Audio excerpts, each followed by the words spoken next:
వాగర్థావివ సంపృక్తౌ వాగర్థ ప్రతిపత్తయే జగతః పితరౌ వందే పార్వతీ పరమేశ్వరౌ. భజే శ్రీచక్రమధ్యస్థాం దక్షిణోత్తరయోః సదా శ్యామావార్తాళి సంసేవ్యాం భవానీం లలితాంబికాం. నమో మహద్భ్యో ఋషిభ్యో గురుభ్యో నమః. నవవిద్రుమ బింబశ్రీ న్యక్కారి రదనచ్చదా. అమ్మవారి యొక్క అద్భుతమైనటువంటి అధరములు వర్ణిస్తున్నారు ఇక్కడ. ఓష్ఠము అధరము అని రెండు ఉంటాయండి. అయితే వ్యవహారంలో రెండిటికి అధరాలు అంటారు, లేదా రెండిటికి ఓష్ఠాలు అనేస్తారు. కానీ ఓష్ఠము అంటే పై పెదవి, అధరం అంటే క్రింది పెదవి. ఈ రెండూ కలిపి రదనచ్చద అన్నారు. ఛద అంటే తెర. తెలుగులో ఈ రదనచ్చద అనే దానికి మంచి మాట ఉందండి. అయితే తెలుగు మాటలే మర్చిపోతున్నాం తెలుగు వాళ్ళం. రదనచ్చద అనే దానికి మంచి తెలుగు మాట ఉంది, చెప్పగలరా? వా తెర. ఎంత అందమైన మాట అండి. వాక్ వా, దానికి తెరట, వా తెర. ఇది మూసిస్తే తెర, తెరిస్తే వలుకు. వా తెర. వా తెర అని చెప్పారంటే రెండు పెదవులు కలిపి చెప్పారనేది. అది రెండు పెదవులు కలిపి చెప్పేటప్పుడు రదనచ్చద. ఛద అంటే తెరే. రదనము అనగా వా తెర, పెదవుల యొక్క తెరట. అంటే పెదవులు రెండింటినీ కలిపి చెప్పేటప్పుడు రదనచ్చద అన్నారు. ఈ రదనచ్చద ఎలా ఉన్నది అంటే నవ విద్రుమ బింబశ్రీ న్యక్కారి రదనచ్చద. ఈ న్యక్కారి, న్యక్కారి అంటే తిరస్కరించిన, ఓడించిన అని అర్థం. దీని యొక్క ఎరుపుదనం రెండింటి ఎరుపుదనాన్ని ఓడిస్తుందట. అదేమిటంటే నవవిద్రుమ అంటే కొత్తదైన పగడము, బింబము అంటే దొండపండు. పైన ఉన్నటువంటి పెదవి ఓష్ఠము ఆ పగడం కంటే అందంగా ప్రకాశిస్తుందట. క్రింద పెదవి దొండపండు కంటే ఎర్రగా అందంగా ప్రకాశిస్తుందని ఆ చెప్పేటప్పుడే పగడపు కాంతి అక్కడ చూపిస్తూ దొండపండు బాగా పండింది ఎలా ఉంటుందో క్రింది పెదవి ఎలా ఉంటుంది. అందుకే దాన్ని మాత్రమే దొండపండుతో పోల్చాలి, పైదాన్ని పగడంతో పోల్చారు. అందుకే నవవిద్రుమ బింబశ్రీ న్యక్కారి రదనచ్చద. ఇది నిజానికి ఏకార ఐకారములనే మంత్రశక్తులు దీనిలో దాగి ఉన్నాయి. ఇది గ్రహించుకోవాల్సిన అంశం. అందుకే అమ్మవారి యొక్క ఎర్రదనం చూపిస్తున్నారు. ఇక్కడ మీరు న్యక్కారి, పరిభావి, తిరస్కారి ఈ శబ్దములు గుర్తుపెట్టుకోండి. ఎందుకు అలా చెప్తున్నారో ఆఖరికి చెప్పుకుందాం. శుద్ధ విద్యాంకురాకార ద్విజపంక్తి ద్వయోజ్వల. ఇప్పుడు అమ్మ యొక్క ఆ పలువరసి ఎలా ఉందో చూపిస్తున్నారు. ఇది మామూలు మంత్రం కాదుండే, దే నామమైనా బీజాక్షరములతో దాగి ఉంది. కానీ కొన్ని నామాలు చెప్పకుండా ఉండలేం, అందులో ఉన్నటువంటి రహస్యాలు బయటకు తీయాల్సిందే. శుద్ధ విద్య అంకురాకార ద్విజపంక్తి ద్వయోజ్వల. ఇదంతా అద్భుతమైనటువంటి విషయములు. ఇందులో అన్ని సంకేత పదములే. అందుకే ఇవన్నీ రహస్యనామాలు ఎందుకన్నారో తెలుసా? అవి సంకేతాలు దాగి ఉన్నాయి కనుక. ద్విజపంక్తి అంటే పలు వరస. ద్విజ అని పళ్ళకి పేరండి. ఎందుకంటే సాధారణంగా పళ్ళు మొదటొచ్చి మళ్ళీ వయస్సు పెరిగాక మొదట పోయి మళ్ళీ వస్తాయి కదా. అందుకే పళ్ళకి సాధారణంగా దంతములకు ద్విజ అని వ్యవహారం. అలాగే ద్విజులు అంటే విప్రులకి ద్విజులని పేరు. విప్రులనే కాదు, ఉపనయన సంస్కారం కలిగిన వారికి ద్విజులని పేరు.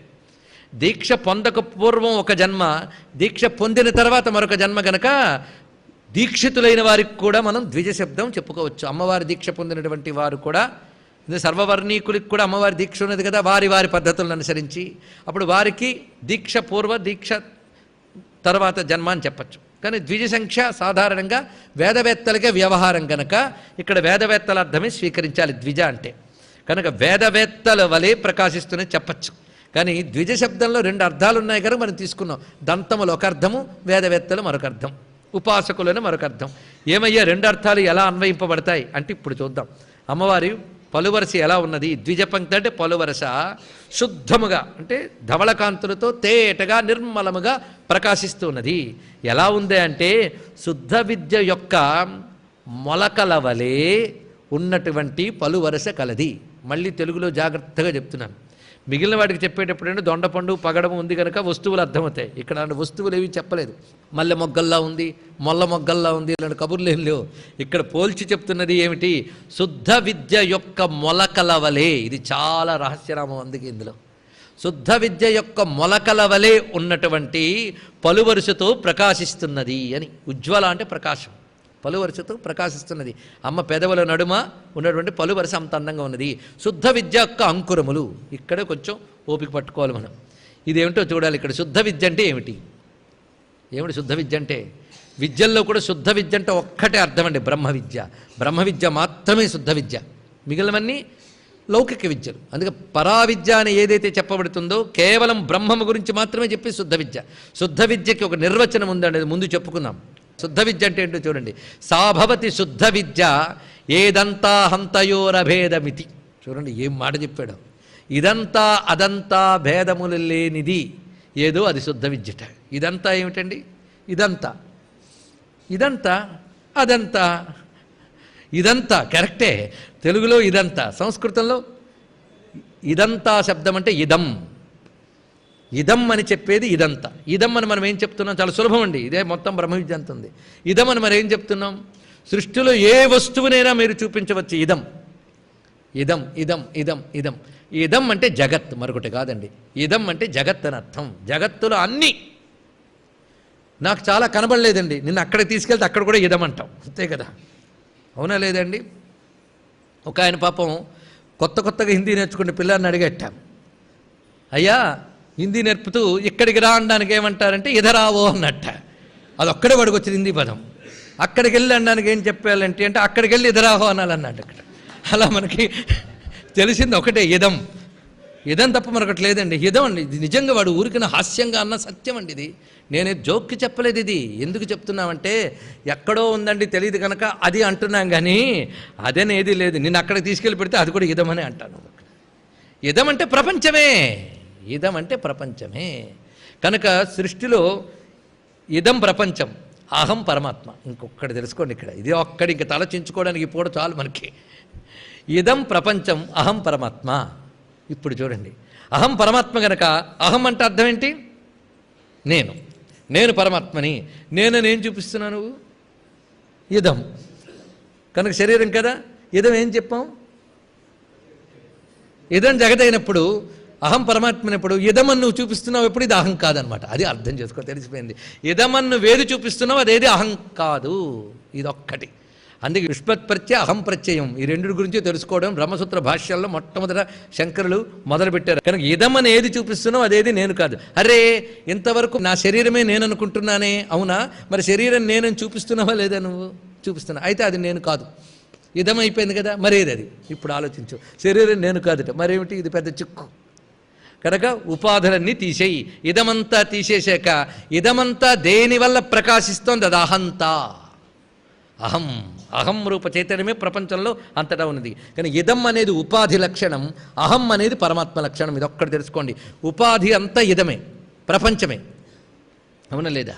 కానీ ప్రపంచం అంటే నువ్వు చూసే చుట్టూ ఉన్నది కాదు, నీ శరీరంతో మొదలుకొని అంతా ప్రపంచమే. ఇది అర్థం చేసుకోండి ఒక్క వాక్యం. నీ శరీరంతో మొదలుకొని అంతా ప్రపంచమే. మరి అహం ఎవరండి? నీ శరీరంతో మొదలుకొని ప్రపంచాన్నంతటిని ఎవడు సాక్షిగా చూస్తున్నాడు వాడు అసలు అహం, వాడు బ్రహ్మము. అది తెలుసుకోవడానికి నానా యాతనండి. అంత తేలిగ్గా తెలుస్తుందని చెప్పలేం.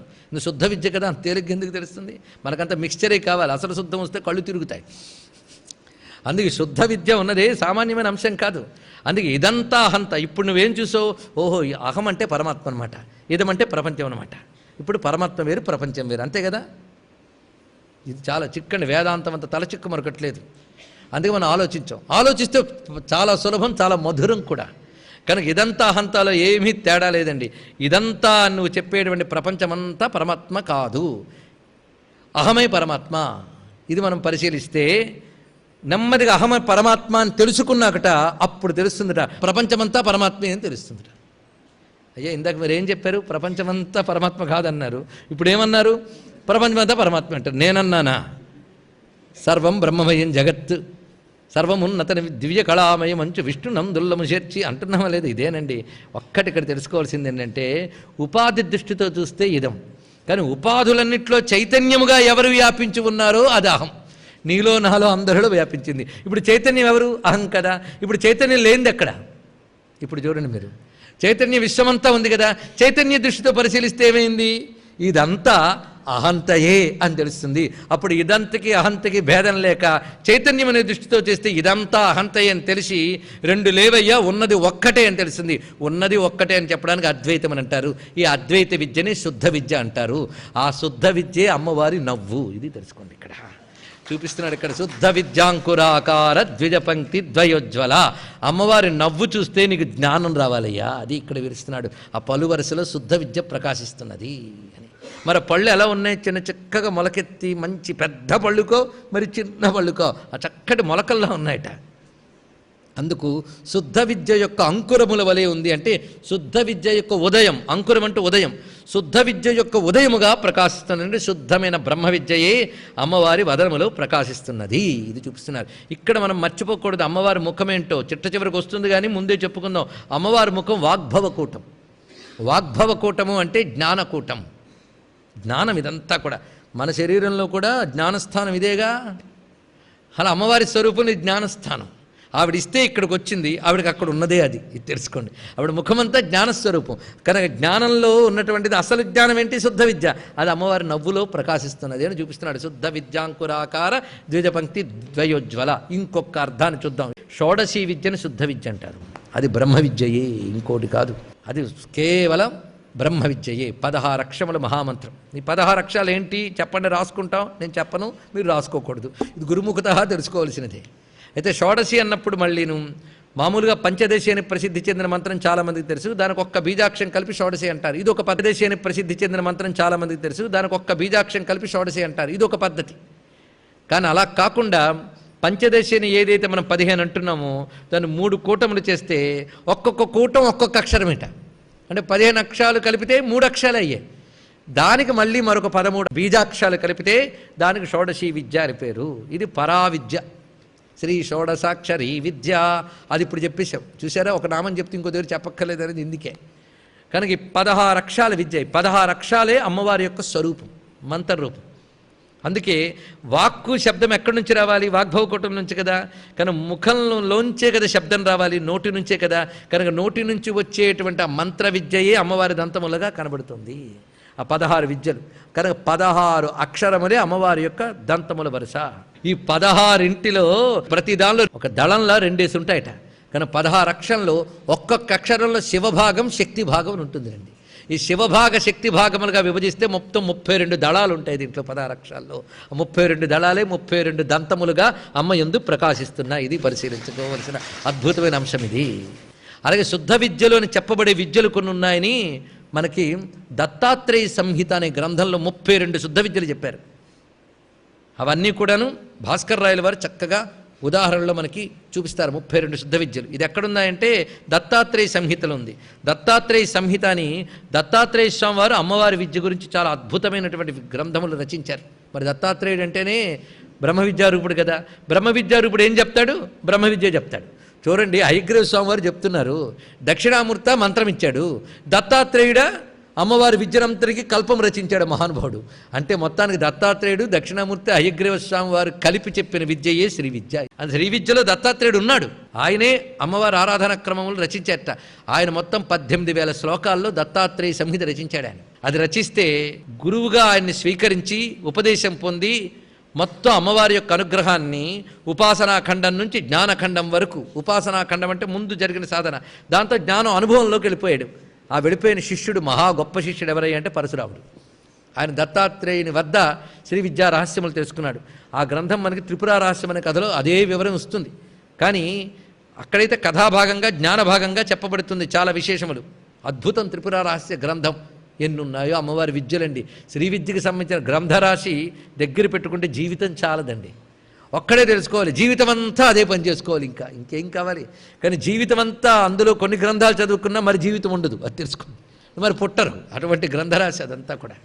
మొత్తానికి 18,000 దత్తాత్రేయ సంహితని పరశురాముల వారు ఉపదేశంగా పొంది అనుష్ఠానం చేసి 6,000 శ్లోకములలో రచించారు ఆయన. దానికి పరశురామ కల్పసూత్రములు అని పేరు. ఇది విశేషం.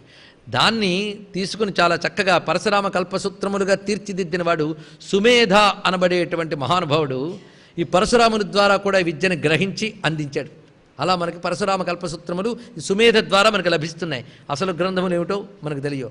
ఆ దత్తాత్రేయ సంహితలో చెప్పబడ్డ 32 అమ్మవారి విద్యా విశేషాలని భాస్కర్ రాయల వారు ఉదాహరణ చేశారండి. మొత్తం 32. ఆ 32 విద్యలు ఇక్కడ అమ్మవారి దంతములు ఎందుకు ప్రకాశిస్తున్నాయన్నారు. మొత్తం శ్రీ విద్య అంతా దంతముల్లో చూపిస్తున్నారు. అయితే వశిష్ఠుని యొక్క శ్రీ విద్యాగమం ఒకటి ఉన్నది చూడండి. దీన్ని దక్షిణాచార సంప్రదాయంలో చాలా స్వీకరిస్తారు. ఆ వశిష్ఠాగమంలో 16 విద్యలు చెప్పారు. అది శుద్ధ విద్య, బాలా విద్య, మాతంగి విద్య, గురుపాదుకా విద్య, గణపతి మంత్రం, సౌభాగ్య విద్య, వారాహి విద్య, తిరస్కరణి విద్య, లోపాముద్రా విద్య, తురీయాంబా విద్య, ప్రాసాద విద్య, షోడశీ విద్య, పరాషోడశీ విద్య, మహాపాదుకా విద్య అని 16 విద్యలండి. ఇది వశిష్ఠ ఆగమంలో చెప్పబడుతున్నది. ఈ 16 విద్యల్లో మళ్ళీ శివశక్తి భాగాలు ఉన్నాయట. అవి అమ్మవారి యొక్క 32 దంతములను వశిష్ఠాగమం చెప్తుంది. ఇందులో ఏది ప్రమాణం?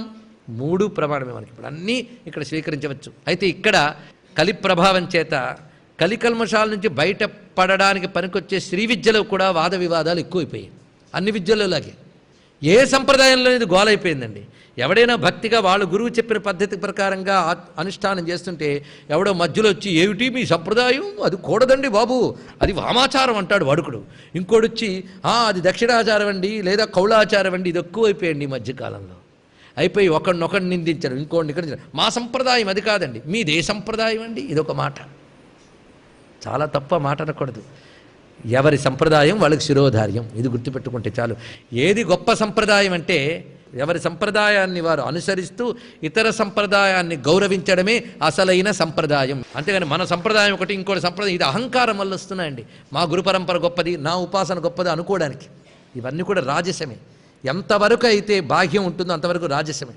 అయితే సాత్వికానికి వెళ్ళడానికి ఏదో ముందు బాహ్యం చేస్తున్నాం, ఆ చేస్తున్నప్పుడు మరింత రాజసం పెంచేసుకుని తామసంలోకి దిగిపోయి వాద వివాదాల్లోకి వెళితే సాధకుడు అయోమయం అయిపోడండి. అందుకే శాస్త్రబాహుళ్యం పెరుగుతున్న కొద్దీ అయోమయం పెరిగిపోతుందట. అందుకే శాస్త్రానికి సాధకుడికి మధ్య ఉండవలసిన వాడు గురువు. ఇది తెలుసుకోండి. ఇక్కడ గురువు అవసరం ఎందుకు వచ్చింది? శాస్త్రములు అనేకం ఉన్నాయి కనుకనే గురువు అవసరం వచ్చింది. గురువుగారు శాస్త్ర పద్ధతుల్లో ఉన్నటువంటి ఒక పరంపరను అనుసరించి చెప్తాడు. ఆయన ఆ ఉపాసన బలం చేత అమ్మవారు అతను స్ఫురింపజేస్తారు. ఆయన చెప్పిన శిష్యుడు పాటించడమే. అందుకే ఎవరైనా చెప్తే మా గురువు సంప్రదాయాన్ని మేము అనుసరిస్తున్నామండి, మా గురువుగారు ఫలానా, ఆయన మాకు దక్షిణామూర్తే, అంతే. కానీ వాడేదో చెప్పి సందేహం పట్టుకుని మా గురువుగారు చెప్పారు కానీ అలా ఆయన డౌట్ పెట్టాడంటే అది శిష్యుడికి తప్పండి. ఇది తెలుసుకోవాల్సిన ప్రధానమైన విషయం. ఎందుకంటే అమ్మవారు అనుగ్రహం కావాలంటే ఎటువంటి సంస్కారం కావాలి?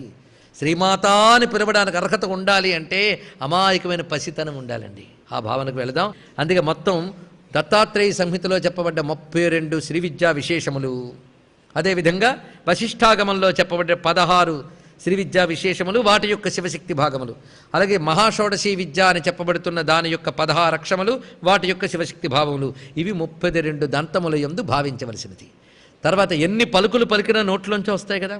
అన్ని పలుకులకి మూలం మాతృకావర్ణములు అని చెప్తారు. ఆ నామం మళ్ళీ వస్తుందిలేండి. మాతృకావర్ణములు అంటే 50, కానీ అందులో కొన్ని ఒకదాని తర్వాత వచ్చే దాని యొక్క విస్తారం ఈ తాలూకా విస్తారమే ఆ తాలూకా విస్తారం అలా కొన్ని అక్షరములు మినహాయిస్తే ఆ 50 అక్షరాల్లోంచి 18 తొలగితే అప్పుడు 32 మిగులుతాయి. ఈ 32 అక్షరములే అమ్మవారి పలువరుస అన్నారు మాతృకావర్ణములతో. ప్రధాన మూల మాతృకావర్ణములు 32. అందుకే అన్ని అక్షరములు పలికేది నోటి నుంచే కదా. కనుక మామూలు శరీరాల్లో పళ్ళు ఎముకలైతే అమ్మవారి శరీరాల్లో దంతములు అక్షర తేజస్సులు. ఇది తెలుసుకోండి. ఇక్కడ మంత్ర తేజస్సులు, విద్యా తేజస్సులు. అది బ్రహ్మ విద్యా స్వరూపము. షోడశీ విద్య 32 విద్యలు, 16 విద్యలు, మాతృకావర్ణముల్లో ప్రధానమైన 32 అక్షరాలు. ఇది ఒక భావం. 5 అయ్యే కదా. ఇప్పుడు ఒక రమ్యమైన భావంలోకి వెళదాం.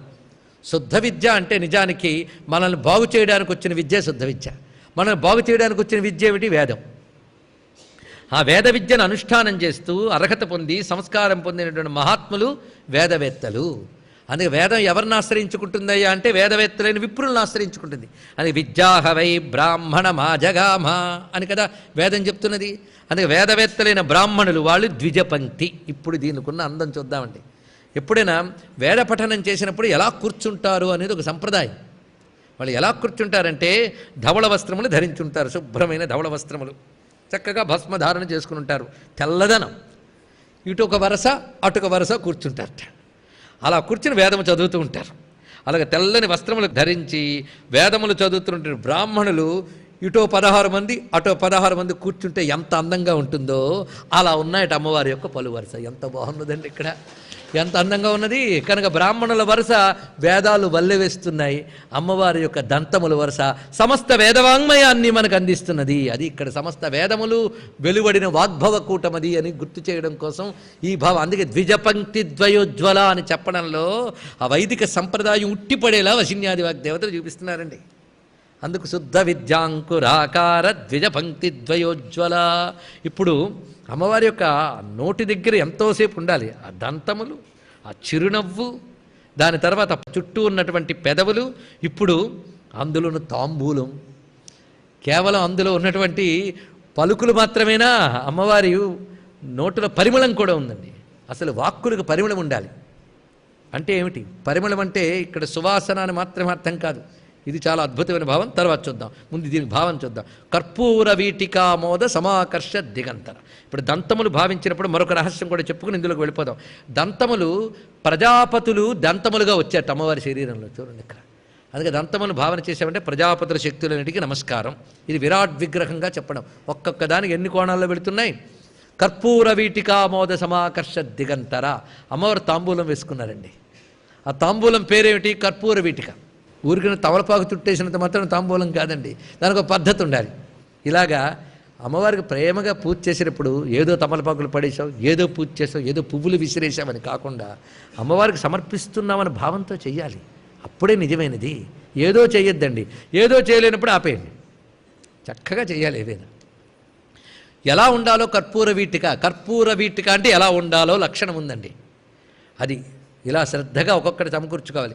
ఏలా లవంగ కర్పూర కస్తూరి కేశరాదిభి జాతీఫలధలై పూగై లాంగల్యూషణ నాగరై చూర్ణై ఖదిరసారైశ్చ యుక్తా కర్పూర వీటిక.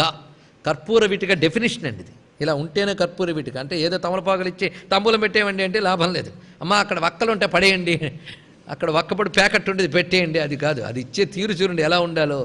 అందులో ఆ ముందు ఆ తమలపాకులు శుద్ధంగా ఉండాలండి, మెత్తగా చక్కగా ఉండాలి, లేతదనం ఉండాలి. వాటిని ఆ కొనలు తీసి ఆ ఈనె తీసి దాంట్లో వెయ్యాలి. ఆ తర్వాత కట్టాలి దాన్ని. అమ్మవారికి కట్టేటప్పుడు పద్ధతి ఇదంతా కూడా. అందులో వెయ్యాల్సిన పదార్థాలు చూడండి. ఏల అంటే ఏలకులు, లవంగాలు, పచ్చకర్పూరం, కస్తూరి, కుంకుమ పువ్వు, జాజికాయ, జాపత్రి, పోక అంటే వక్కలు, చలవ మిరియాలు, ఇంకా తమలపాకులు, కాచు, ఈ సున్నం, ఇవన్నీ పెట్టి కట్టితే కర్పూర వీటిక అని పేరు. ఈ పదార్థములన్నీ కలిగితే ఇది అమ్మవారు వేసుకున్నట్ట కర్పూర వీటిక.